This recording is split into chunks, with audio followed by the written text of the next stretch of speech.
So if atheism isn't a worldview, then that means that theism is also not a worldview either, because atheism is the lack of belief in God, whereas theism is the belief in God.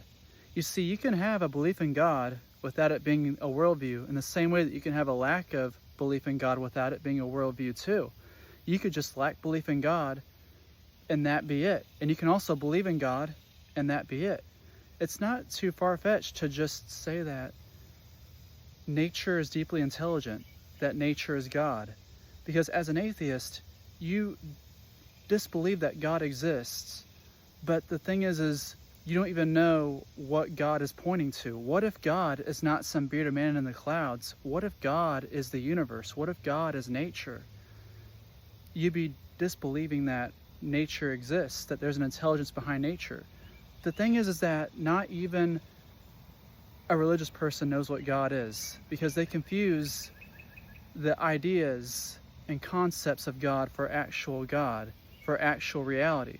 Because God simply is, I think the simplest definition of God that I could give is the intelligence behind life, the intelligence behind the universe. It's basically the universe itself. It's also called pantheism or panentheism. So as an atheist, you're mostly disagreeing with monotheism and polytheism. And maybe you might disagree with pantheism too. And I think the only way that you would be able to disagree with that is by saying, why call nature God? Why call the universe God? But my response to you would be that maybe the universe is deeply intelligent, that maybe it caused itself to exist. And if it caused itself to exist, then wouldn't that be an all-intelligent and all-powerful thing? Because if the universe wasn't intelligent enough to create its own self, then what was more intelligent than that to create it? And I think some of the atheists would probably say, well, maybe the source of life isn't intelligent at all, but it's just dumb, it's just some dumb basic mechanism that sprung about. Like evolution is just starting from dumb, organisms, some like single-celled organism, and then it eventually evolves into something very intelligent.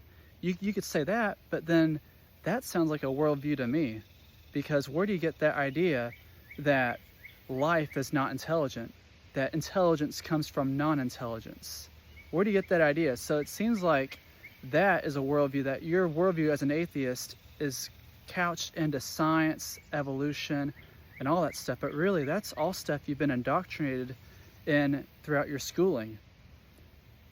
And of course, the religious folks are also indoctrinated into their views of God and intelligent design and all this different stuff.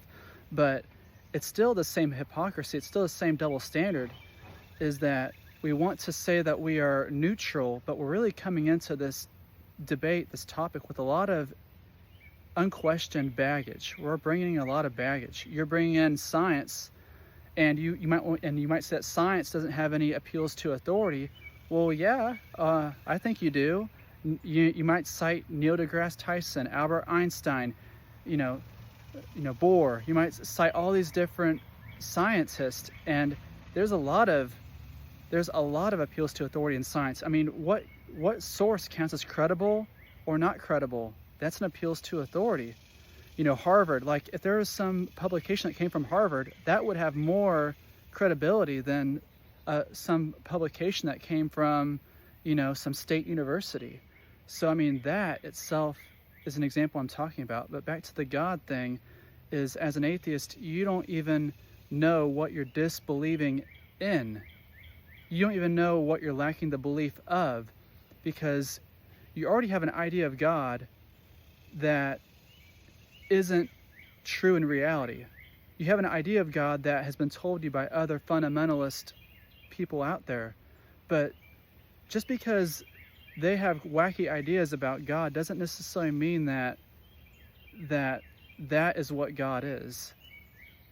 It's hard to explain, but the whole thing is that atheism is itself not disbelieving. I think that most atheists, they're not really making arguments against God. They're making arguments against religion, because you can believe in God without all the religious groupthink nonsense with that. So I just wanted to point that out and let me know what you think about these ideas. It's engaging just to think about them.